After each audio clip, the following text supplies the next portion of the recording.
Honor more than a pleasure and privilege to welcome our beloved CM Sri Nara Chandrababu Naidu garu.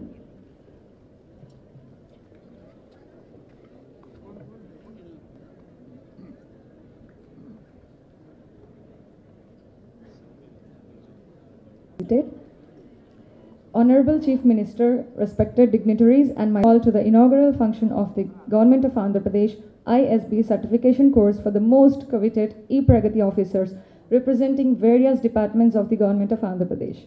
As for the benefit of the citizens of Andhra Pradesh, one such initiative is the current certification program, which is aimed at with the requisite technical know-how in implementing the prestigious e-Pragati program of the country.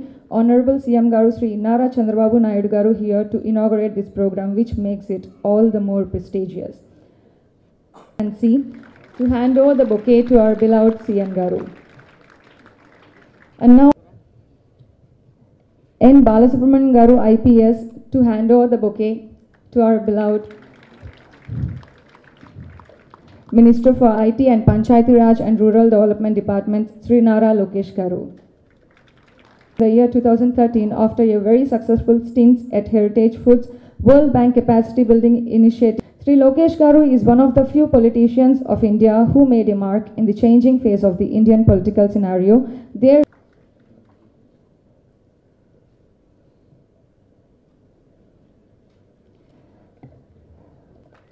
Professor Rajendra Srivatsava Garu is the Dean of the Indian School of Business and joining the ISB. He was provost at Singapore Management University and held distinguished research chairs and senior management positions at the University of Texas at Austin and Emory University in Atlanta.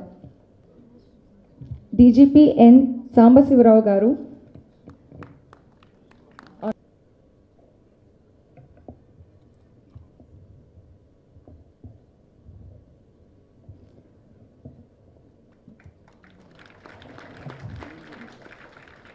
Now I request N. Balasubramanian Garu to hand over the bouquet to our K. Vijayanand Garu, IAS Principal Secretary. IAS is one of the eminent personalities amongst the functionary of the government. He is also holding the post of MD Genco and Transco, and promotion of ITE and C department, etc.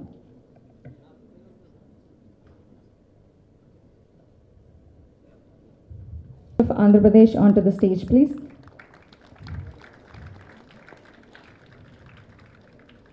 Garu IAS is known to be a pioneer in the design and implementation of e-government programs and projects in India. Sri Satyanarayan Garu is best known as the founder of eSeva A1. Since June 2014, he has guided the design and implementation AP State Enterprise Architecture for e-governance. Sri J.A. Chowdhury Garu, advisor of Government of India, famously known as the Chief Architect of High-Tech City Hyderabad. He's of India. Currently, Sri Chowdhury Garu is the IT advisor to the Government of Andhra Pradesh and aims to provide more jobs. Now I invite Sriniraju Center for IT and Networked Economy, ISB.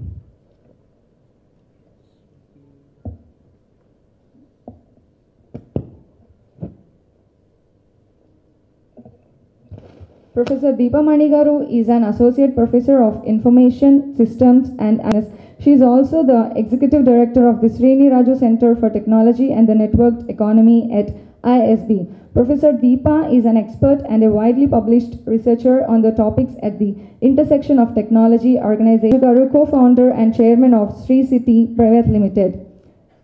Mr. Sriniraju is an Indian entrepreneur and also an executive board member of Indian School of Business. He is a philanthropist, a firm believer in knowledge and enterprise creation, mentor and an institution builder through strong support systems.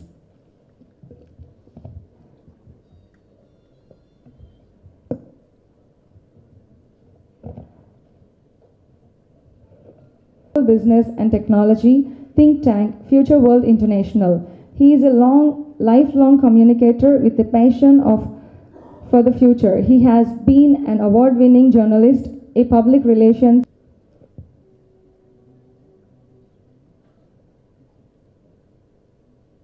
Sri Devineni Umamaheswarrao Garu, Minister for Irrigation. Hand over the bouquet. Right. I request N. Balasubramanian Garu to hand over the bouquet. I humbly invite the Honorable Chief Minister Sir and the Honorable IT Minister Sir, followed by the respected delegates, to grace the occasion of lighting the lamp.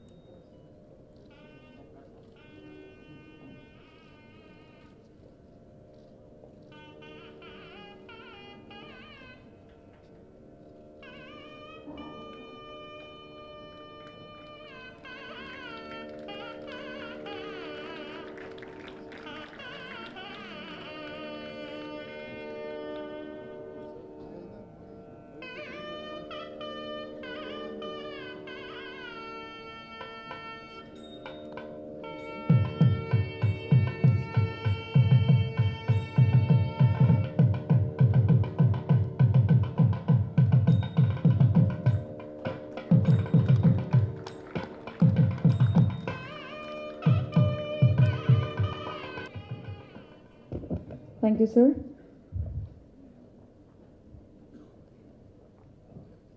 A very warm welcome to you, sir. And I also welcome Professor Rajendra Sri School of Business, Mr. Neil Jacobson, CEO and Senior Partner, Future World International South Africa.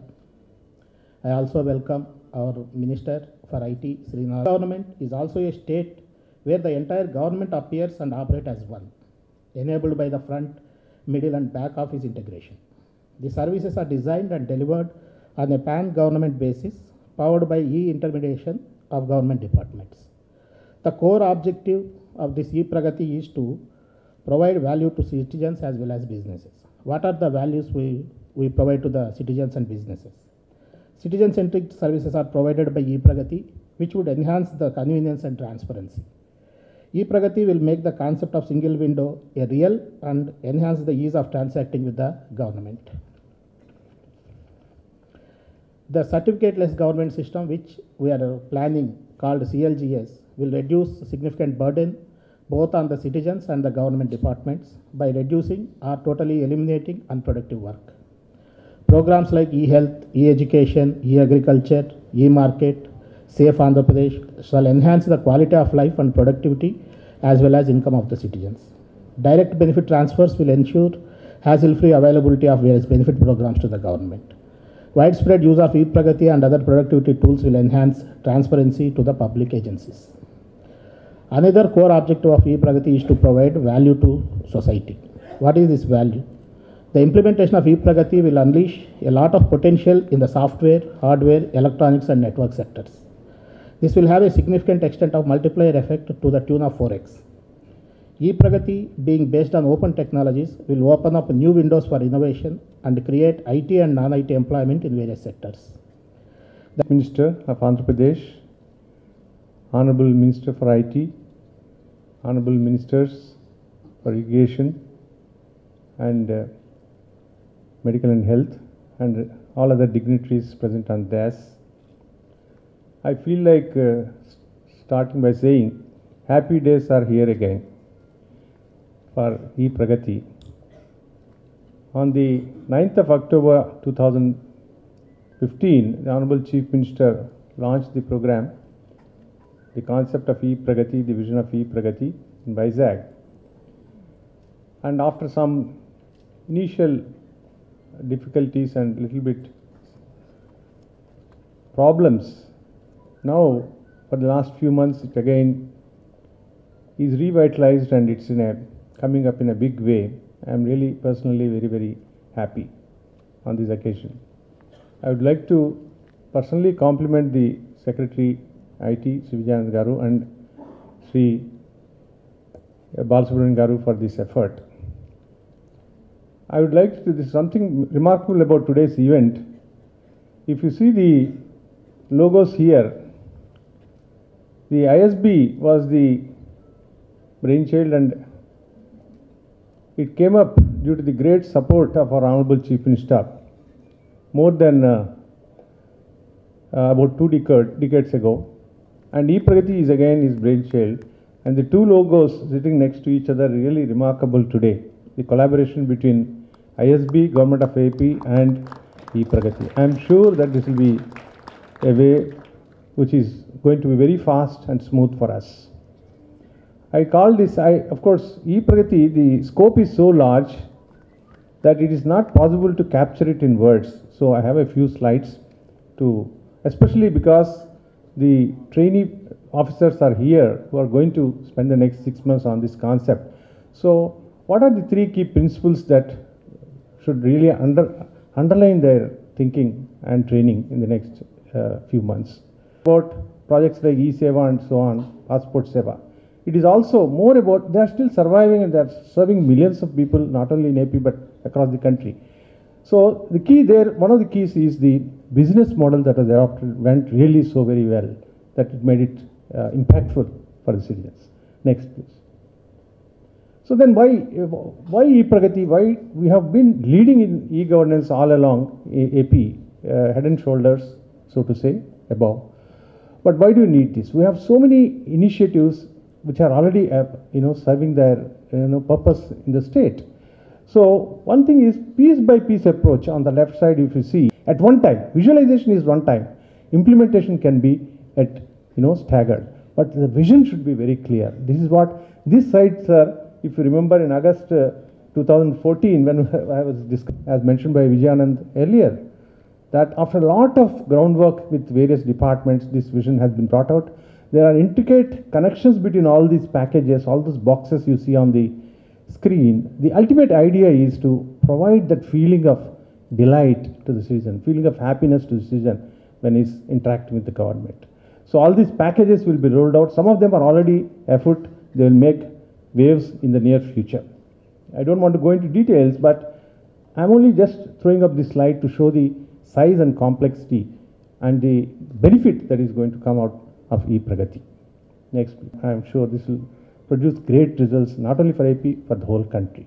And I would like to last but not least mention that of the dais, as J. Satyanarayana Garu was mentioning about e-Pragati, our Honorable Chief Minister not is a secure and safety digital applications, because world over people are worried about telling us, instructing us, how do we take care of the elements of cyber security so that the citizens who are going to use. Ministers and dignitaries on the dais, government officials, citizens in the audience. It's a great honor for ISP to be invited to develop this first time, sort of a very, very unique program to work with senior government officials to take us to a new level of performance, to a new level of governance, to a new level of impact. If I may just take a minute or two talking about what are the principles that matter at ISP. So number one, we are a learning organization, and even though in this program we are some ways the instructors, however, it is a learning opportunity. Every opportunity we get in working with the government and working with the corporate sector is an opportunity for our faculty, for the staff that work with us, to encounter questions that really need to be addressed. So number one, we're a learning organization. Number two, it is these kinds of programs that allow us to blend theory and practice. There's not much point in having theory if it doesn't work. And so this kind of program is absolutely critical. And the third thing that we really need to have is impact. Why do all this if it is not going to matter? So this program is really critical on all three of fronts: learning, balance of theory and practice, and impact. I just want to acknowledge and echo a few words that were mentioned by Mr. Srini Raju, who's on our executive board. And CM, this is for you, for the birth of ISP. You were right there from the beginning. ISP is now number one in terms of the PGP program in India, but we're 27 globally, so we have a way to go. We are number one in finance, but number 38 globally, so we still have a way to go. We're number 1 in entrepreneurship in India, but number 46 worldwide. That's not good enough. In research, we're number 1 in India, but number 62 globally. We're the only school of any kind, engineering, medicine, management, that's in the top 100 in research globally.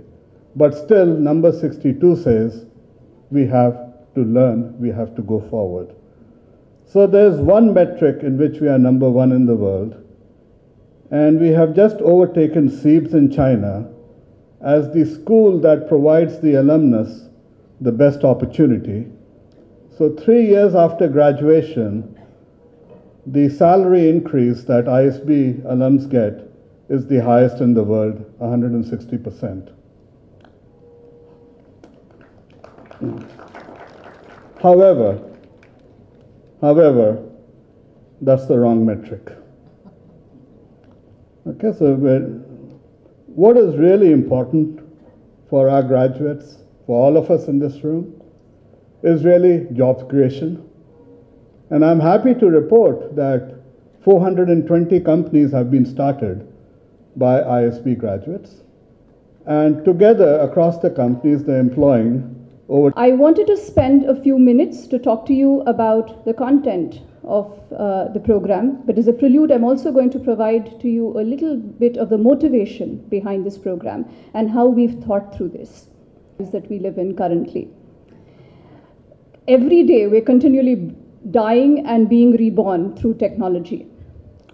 And if you reflect on the technological developments just over the past decade, the web has evolved from being a broadcast medium to a medium of active participation. Vast improvements in communication as well as vast improvements in computing power have enabled millions of people across the world, millions of people to connect for coordination, communication, and collaboration. These connections are generating vast amounts of data, which are providing incredibly intelligent insights for both businesses as well as governments. Almost scarily, these data are also being used by machines to develop perception and cognition. In the next decade, the very objective of human existence stands to be radically transformed, at least in terms of work order and social fabric. India, an emerging market, a developing country, those terms don't quite describe how India has evolved or how its technology trajectory has evolved over the last decade.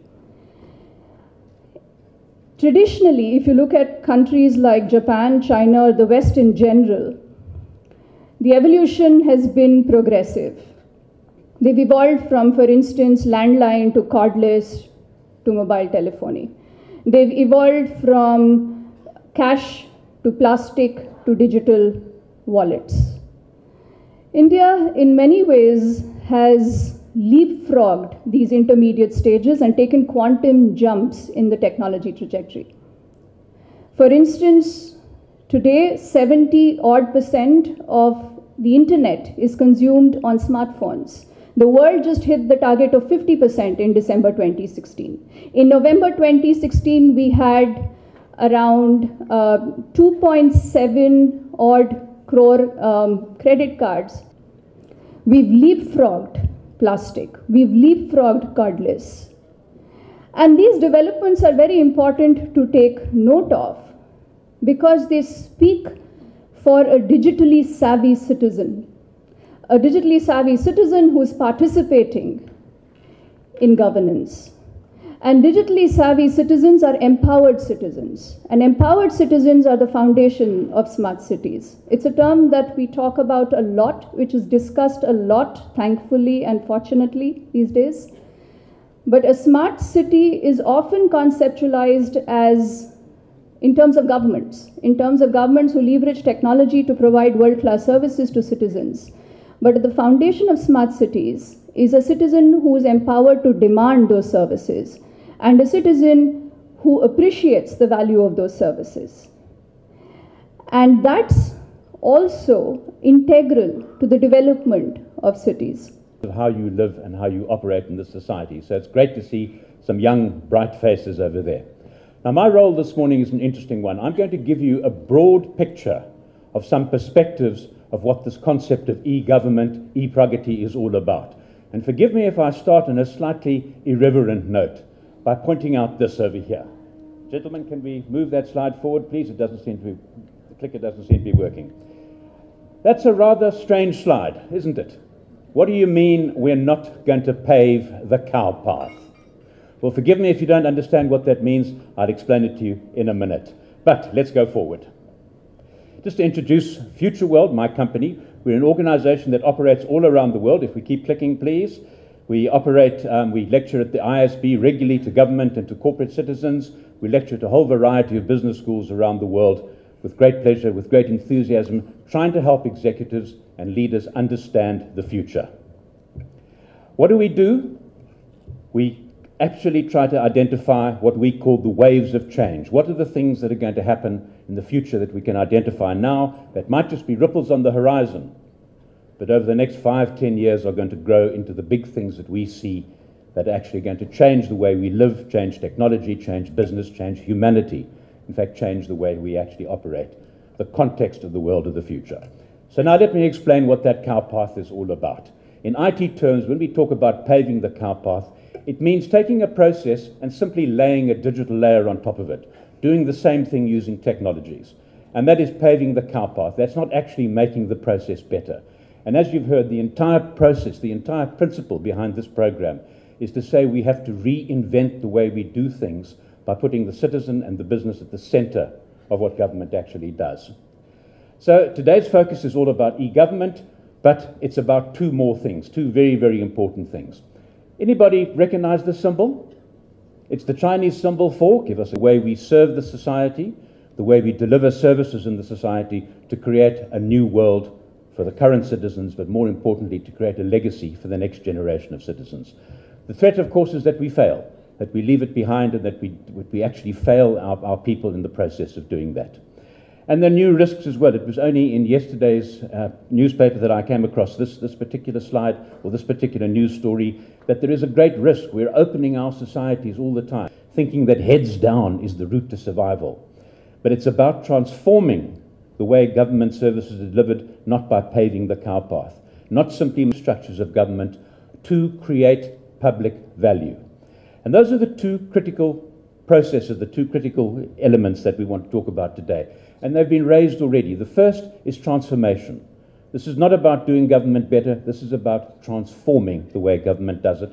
And the second is about public value. That's the purpose of this whole episode, in order to create massive public value. And I want to give you what we call the new wisdom. Outside in is the new insight. And what do I mean by that? I mean it's looking at government services through the eyes of the ordinary citizen, looking at it from their perspective, not from the bureaucrat's perspective, but looking at it from the customer's perspective, actually seeing citizens as customers and asking, what can we do to take away the pain points in their lives? And of course, it's not just about individuals. It's about businesses critically, the drivers of the economy. It's about what we can do to make business processes much, much simpler, much more efficient. And sadly, India has a long, long way to go. India broadly, not necessarily this particular state. There is this particular World Bank survey which comes out looking at the countries where it's easiest to do business.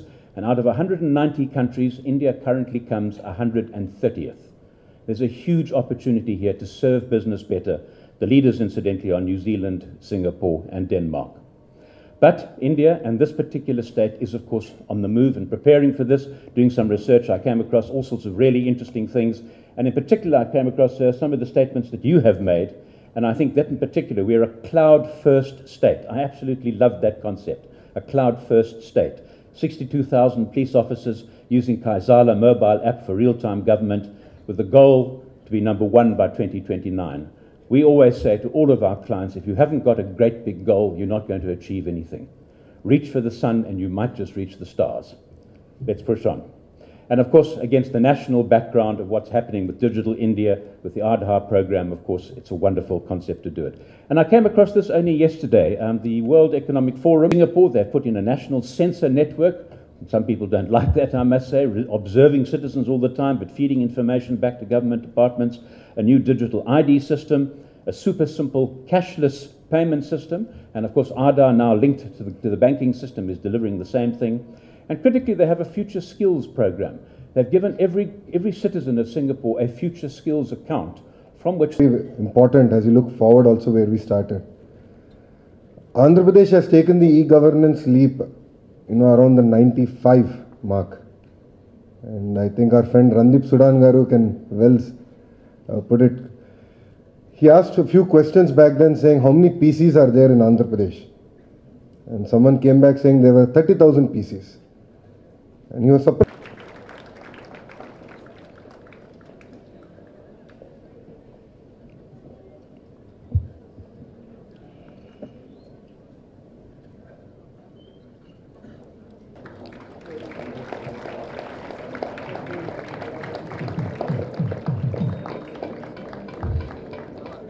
Sri J. Chaudhary Garu, Advisor to Government of Andhra. Sri Srini Raju Garu, Co-founder and Chairman of Sri City Private Limited.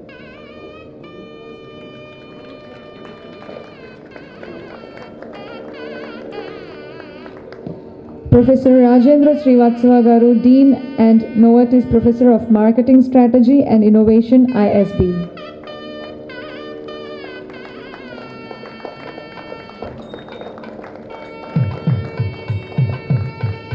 Professor Deepa Manigaru, Associate Professor and Executive Director, Srini.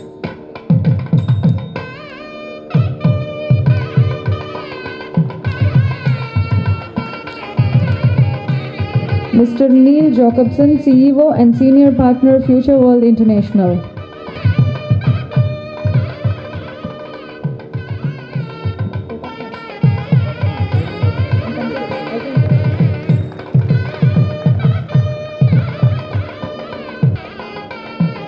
Thank you so much, sir. Dean Rajendra Srivatsava Garu, IT Secretary Garu, DGP Garu, and other dignitaries. I would like to thank from the bottom of my heart for the nice message which the CM Garu has given. Invisible government, but visible governance. And it's a tall task, sir, for us to achieve in this year. We'll try our level best to achieve your goal. I promise to deliver that from the Pragati. I would also like to thank the IT Secretary Garu and IT Minister Garu, who have stood with a lot of confidence and trust in me and in the organization to deliver. We should plan to deliver, sir, and we will make it a good relation for you. And I thank all the other dignitaries and my team, Srikant, Satish, Mamta Reddy, and all the others who have made to this occasion and made it a success. Thanks, Srinivas also. Thank you very much.